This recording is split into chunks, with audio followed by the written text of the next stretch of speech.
Hi friends, welcome to Mahalakshmi saris. ఈరోజు మళ్ళీ మీ ముందుకు వచ్చేసానండి. శ్రావణ మాసం సరికొత్త స్టాక్ అండి. ఇవన్నీ కూడా లైట్ వెయిట్ జకాట్ పట్టు శారీస్ అనమాట.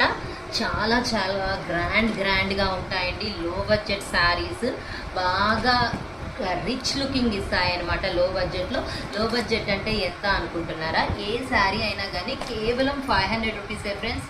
ఓన్లీ జస్ట్ ఫర్ 500 రూపీస్ అనమాట. చూసారా, కాంట్రాస్ట్ బార్డర్స్, రిచ్ కంచి బార్డర్స్తో, గోల్డ్ జరీ లుకింగ్తో, పైనంతా జకాట్ వీవింగ్ వచ్చి ఎంత గ్రాండ్గా ఉన్నాయి శారీస్. చూడండి, కలర్ కాంబినేషన్స్ చాలా బ్యూటిఫుల్గా ఉన్నాయి కదా. ఇవన్నీ శ్రావణ మాసం మన ఇంటికి ఎవరైనా వచ్చినా బొట్టు పెట్టి ఇవ్వడానికి కానీ, మనం గుళ్ళల్లో అమ్మవాళ్ళకి ఇవ్వడానికి కానీ ఇచ్చాక వాళ్ళు కట్టుకున్నాక మనం చూసే ఆ సంతోషం ఇంకా చాలా బాగుంటుంది కదండి. ఇంత గ్రాండ్ శారీస్ మనం ఇచ్చి వాళ్ళు ప్రేమగా కట్టుకున్నప్పుడు ఇంకా చెప్పక్కర్లేదు అనుకుంటా. మరి ఈ శారీస్ అన్నీ కొనేసుకోవడానికి తయారైపోతారా ఫ్రెండ్స్? నచ్చింది స్క్రీన్ షాట్ కొట్టేసుకొని నాకు పెట్టేయండి ఫ్రెండ్స్. Okay, bye.